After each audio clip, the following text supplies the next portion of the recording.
Hey, what's up, everybody? Video 44 coming at you with another video. All right, so got a chance to make the playlist that I was working on when the Marcus Smart news hit. Got a chance to listen to a little bit of Laker Nation content. I got a lot more content to listen to in regards to Marcus Smart, the signing there. But I'm really happy, really happy that we were able to pick him up for a plethora of reasons that I've already mentioned in my earlier video. Now we look forward to see what else the Lakers are going to have to do, because they did commit to Marcus, but they don't necessarily have Marcus's money yet. Tomorrow is the deadline for waiving Shake Milton. I do think it's been said that Shake Milton is someone they plan on moving on from, and they waited until the last minute because they were looking for a trade for him rather than to just let him walk. He's only on like $2 million a year, I think, for another 2 years, something like that. So it wouldn't be much to trade it or waive it. I think we'd be happy if we could get something going in the trade, though. So that's what I believe the Lakers have lined up. There's some things that have shaken up now, because when you bring in Marcus Smart, it changes your lineup a lot for the better, in my opinion, for certain. But it does kind of render some guys useless or just in different roles. So now you have a space where you wonder if Marcus Smart should start over Austin Reeves, just for the sake of the defense support that Marcus brings to the situation. Starting lineups, not really an important thing in my mind, probably more so in most people's minds. It's not about who starts, it's about the minutes, it's about the circumstances. Are you finishing games? That kind of thing is more important to me. But just for the sake of us getting out to slow starts consistently with our poor defensive backcourt, now we don't necessarily have to find ourselves in that space. But I don't look at this as that much different than when we had Max Christie on the team, because Max Christie kind of does some of the same things I expect Marcus Smart to do. Max is probably a bit more naturally talented three-point shooter, but they're not the same player by any stretch of the imagination. But I do believe that Marcus Smart's probably going to fill that role. That's probably, if he can give us Max Christie production, I think the Lakers will be thrilled by that. So that's kind of what I'm looking at. But what does it do when you think about, he's not as long or tall as Max. Max is more of a pure 2. I think Marcus is more of a 1. Smart is definitely heavier, much less athletic in my opinion, but probably somebody that's probably stronger at this point than Max is, although Max took very good care of himself. Whatever the case may be, the point is, I think it changes things in a sense that now you don't have as much of a use for, say, Shake Milton, although you really didn't. But of course, Gabe Vincent is who really comes to mind, and changes Jordan Goodwin's need as well, because Jordan Goodwin's somebody who you kind of had doing the things that you hope Marcus Smart will do, and now that Jordan Goodwin has Marcus Smart in front of him, Bronny likely ready to maybe take a step forward. You just wonder if the Lakers are probably going to move on from Jordan Goodwin now because of this acquisition as well. So Shake Milton was already going to be likely moved on from. I don't see any path to him being a Laker past tomorrow. But Jordan Goodwin is somebody that I think could potentially be getting involved in a trade. Now, if you ask me, who would I rather have for us right now, Gabe Vincent or Jordan Goodwin, I think I still lean more toward Gabe Vincent, just because it's a higher level talent, more proven talent.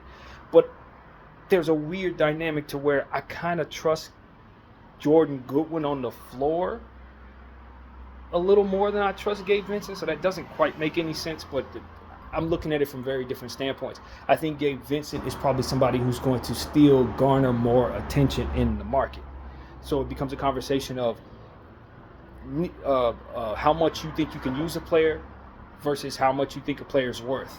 And I think that Gabe Vincent, by way of his name, is still worth more than Jordan Goodwin. But on a night-to-night basis, depending on how Jordan Goodwin's shot is falling and depending on how Gabe is playing, will determine whether I trust Gabe or Goodwin more. And last I checked, Jordan Goodwin just seemed to be a bit more reliable than Gabe Vincent. Gabe did a lot of running, man. Okay? He just did a lot of jogging around.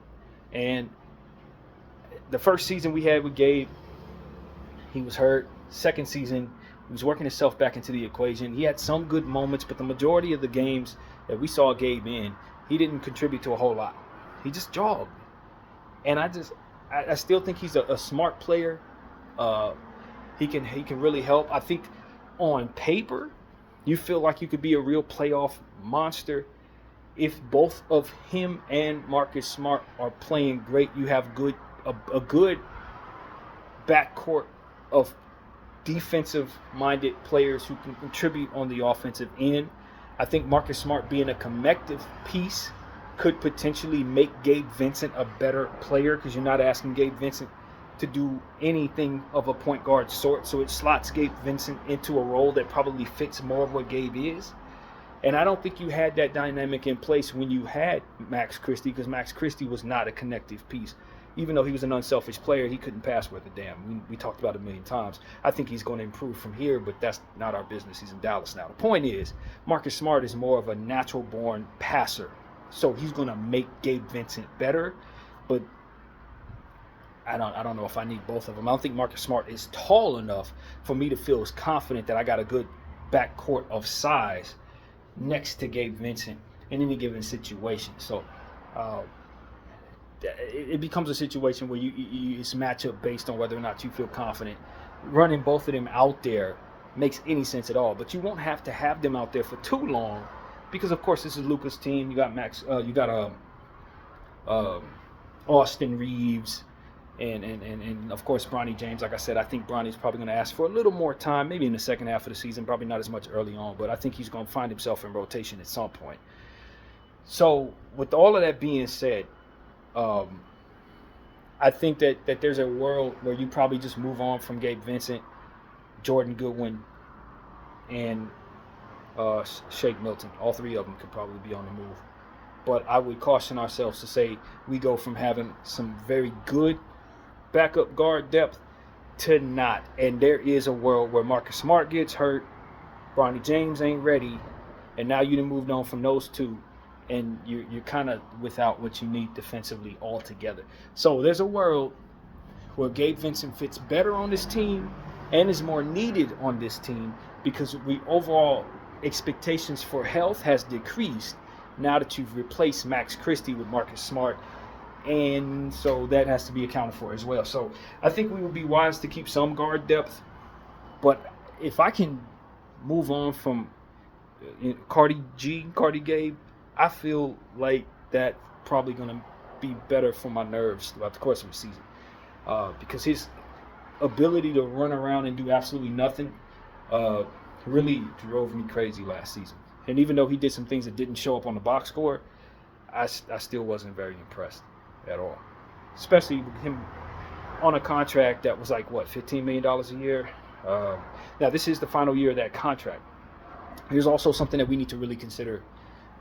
Marcus Smart is signing a 2-year deal. The second year has a player option.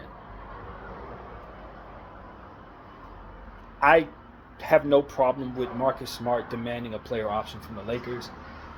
And with that being said, if this is what's required for me to sign Marcus Smart, I would have given it to him as well.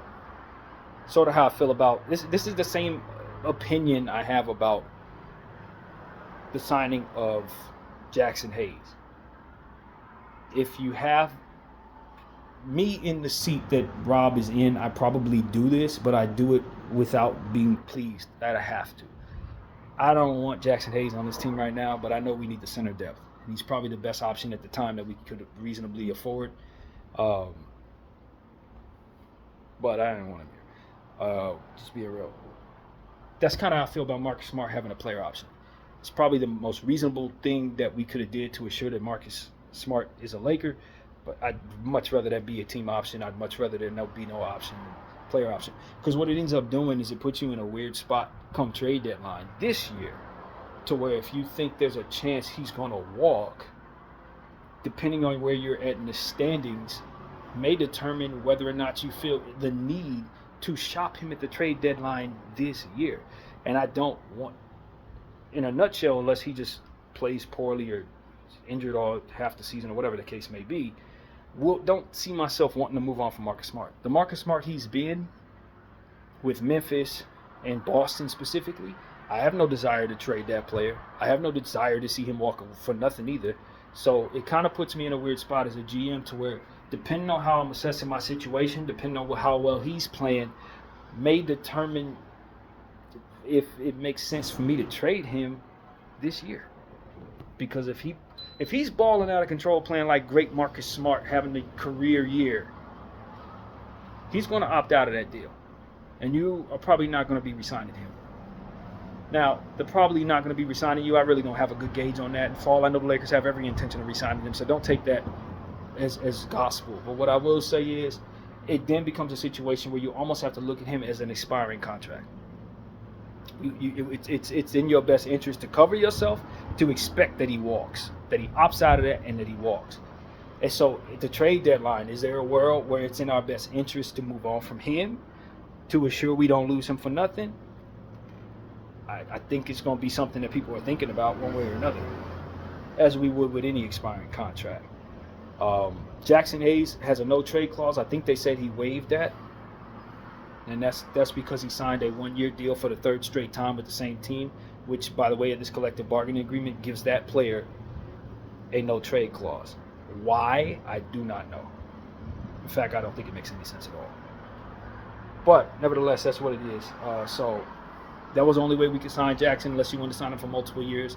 You definitely didn't want to do that. So, this is how that had to go. So, yeah. If he's willing to waive that, I could totally see us moving on from Jackson Hayes at the deadline. I could see that. I could see a combination of many players being moved at the deadline, including Gabe Vincent and Marcus Smart, all things considered. So, in a nutshell, am I concerned that we don't have Marcus Smart as a Laker for long? Yes. That's the concern. And all things remaining equal, I want him to be a Laker for several years. I don't have any interest in seeing Marcus Smart move on. I think he's going to immediately establish himself as one of our mainstay personalities and one of the heart and soul members of this basketball team. I see him establishing that probably within the first 2 months if he's healthy. When you think of this year's unit, he's going to be one of the people you think of if he gives us the same stuff he's been giving the league all his career. So, yeah, he immediately, and I'm telling you, just based on a personality standpoint and an impact standpoint, I think we turn into a Marcus Smart team. He's going to be the personality.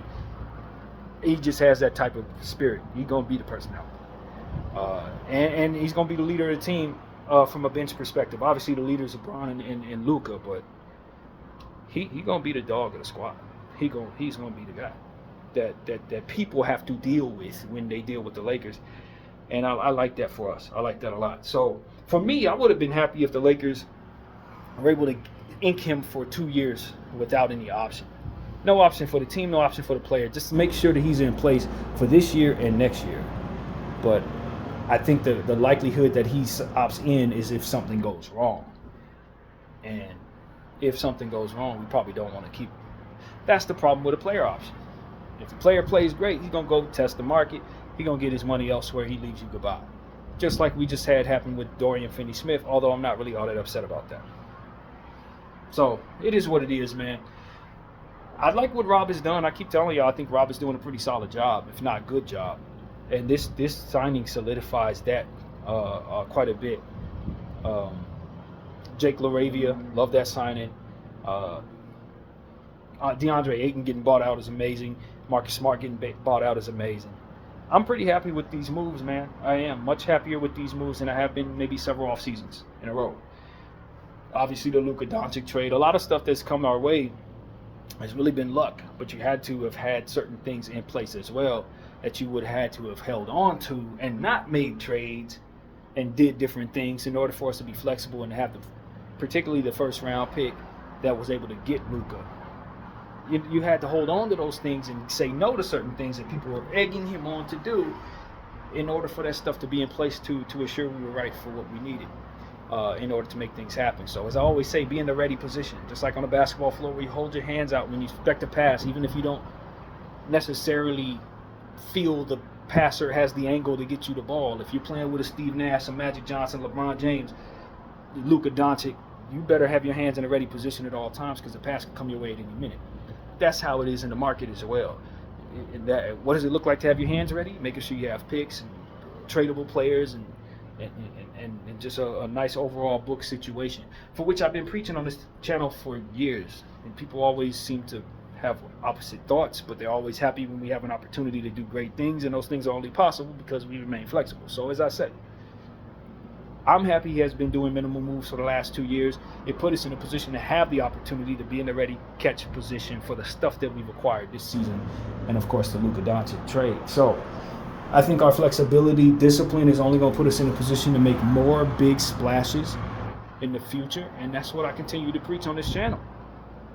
We just got to keep our books clean, and we've made some very bad mistakes in the distant past under Rob Pelinka, but I think as of late he's been learning from those mistakes, and we've been doing much better. And so the discipline must continue, and if we do, we'll always be in a position to be better and better and get bigger and bigger names, better role players as we go forward, engaging in the sacrifices necessary for that discipline to be in place. So 2028, 2029, I expect us to get even better names because of the flexibility discipline that we're engaging in right now in 2025. It's a sacrifice worth doing, especially when you dug yourself into a hole. This is what we've been talking about for years. So I think we're doing a good job. I think the quality of players we picked up this year are better than the players we had in the past because of it.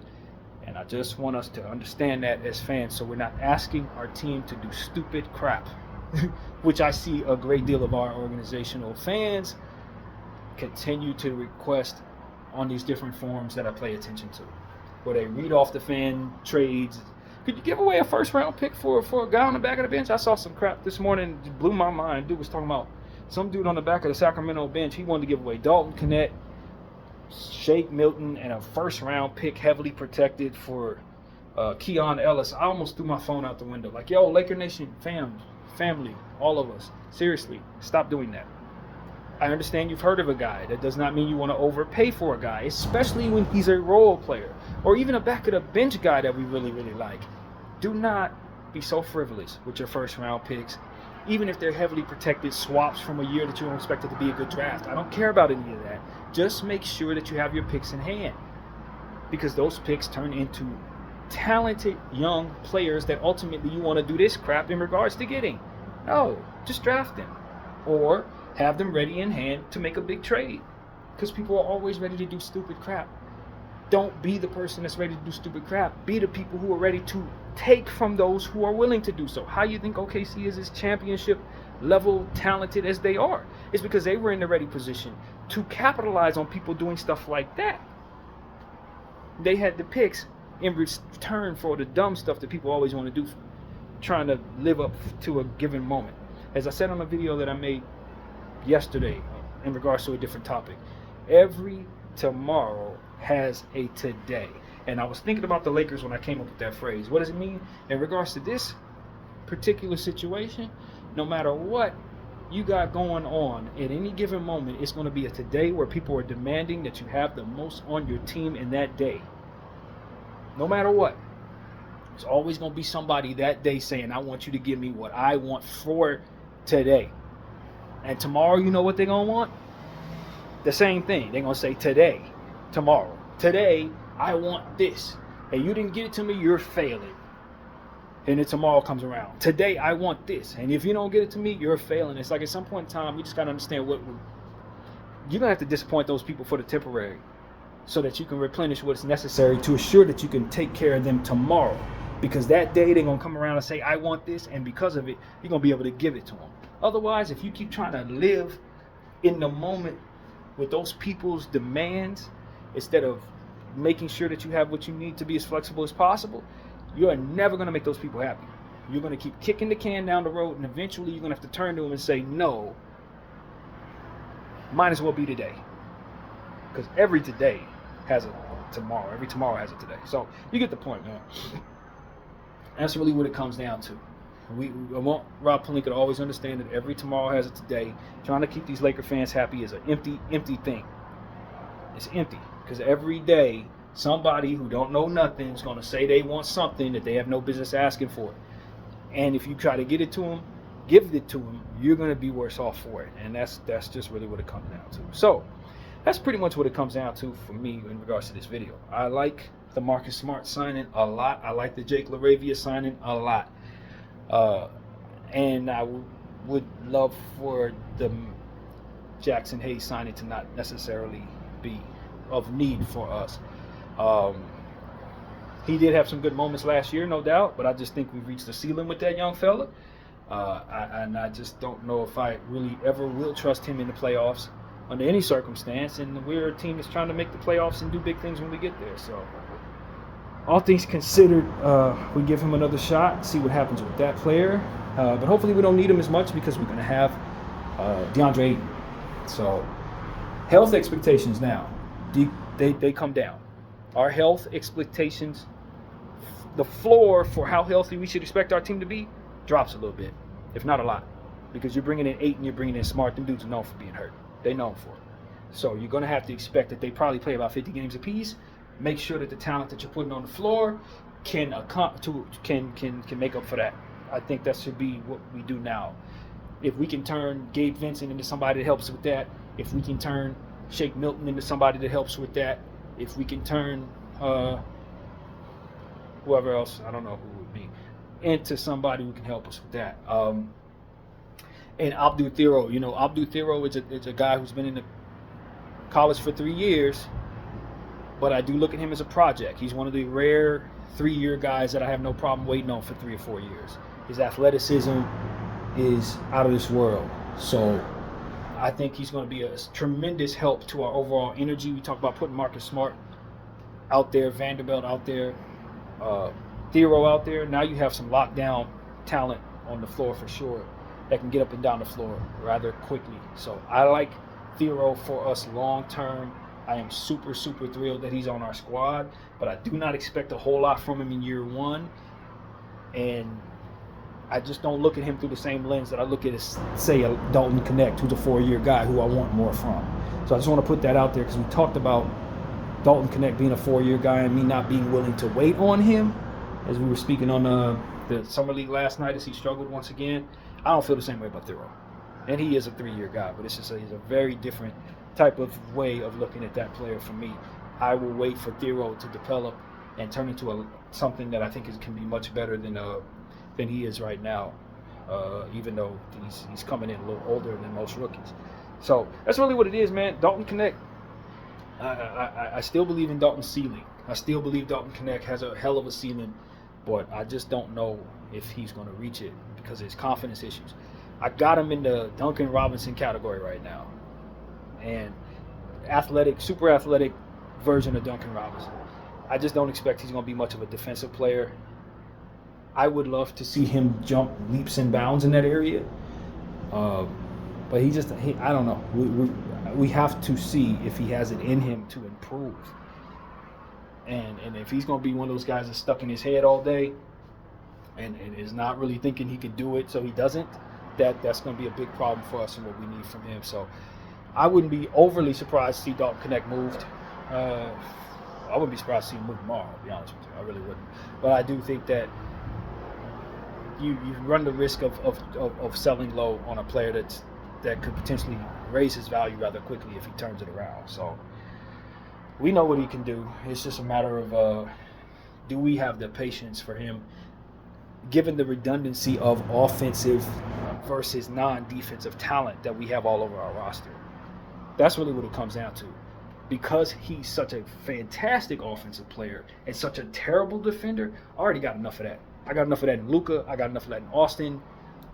One-way guys that can't defend worth a damn. I got plenty of that, man. Two of my most important players that I plan on paying for years to come have that archetype. I don't need anything else of that ilk that's going to be iffy at all. You understand what I'm saying? So that's my problem with him. If I didn't have my team built around one-way offensive juggernauts, I would have so much more of a rope for Dalton Connect on this team. That's what I got to say about that. Salute to Kobe Minute. But I got Luka and Austin, bro. Those are the only guys that I need to lean so much into their offense and have so little give me defensively. I don't need any more mainstay players having that problem at all. So bringing in Marcus Smart helps with that, but how many people do we want him to mask? How many defensive problems do we need? Ayton is one of them. I don't expect Ayton to be a good defender at all. So it's like, How much do you want Marcus to mask around here? That's what the question is. And how well is LeBron going to have to play defense at age 41 in order to make us a decent defensive team? You know, so these are the problems that the Lakers are running into. I think LaRavia's, we'll learn about him defensively. From what I understand, he's a plus defender. So if he's a good defender, that'd be wonderful. Like I said, Abdul Thero, if he can help us sooner than later, will help us overall defensively. Obviously, Vanderbilt's a fantastic defensive player, but I do not trust him offensively at all. He's the opposite of those guys. And so it just becomes a situation where you're still leaning in on severe one-way talent, man. And it makes it so that you wonder if it makes sense to move on from Austin Reeves to bring in a more two-way guy so that you can live with the rest of these people who can't play any damn defense. You see what I'm saying? I can only deal with so much of this. So that's why it's important that we start making sure our role players have at least even defensive ability, even two-way ability. As good as Jake LaRavia is defensively, if you're a turnstile defensively, it just means I'm putting too much of that same stuff in the starting lineup and asking my offense to win championships, and it doesn't work. These teams are way too good offensively for you to have turnstiles defensively in multiple areas of your mainstay minutes getters. It don't work. So that's really what it comes down to. I don't want to move on from Austin. I would never even consider moving on from Luka. So I need these other guys to either improve defensively, or I'm going to be forced to look at them as players that need to move on. So that's really what it comes down to. Can't afford the redundancy because my most important pieces have this trait worked into their DNA. So that's really what it is, man. I love that we picked up Marcus Smart for this reason, but I don't expect Marcus Smart to be on the floor that damn much. He's just not going to stay healthy enough to do so. So we still got to find ways of making up for that, and I expect for Rob Pelinka to have that in mind throughout the rest of the summer and leading up to the trade deadline. Because if we're going to go for it for real, I think right now we're leaning on players that are not going to stay healthy enough and not play defense enough. And I think that caps us off underneath some of the more contending Western Conference teams. So that is my thought. There will be a lot more to consider because now you're bringing in a very key piece to your situation in Marcus Smart, who changes the dynamic of your team entirely. So we have a lot to talk about going forward, and I'll be doing a lot of thinking about what our unit looks like. But this is great. This is super exciting. I'm very pleased with what I see, and that's pretty much what I have to say. My name is BDF44. I thank you all for watching. Wow.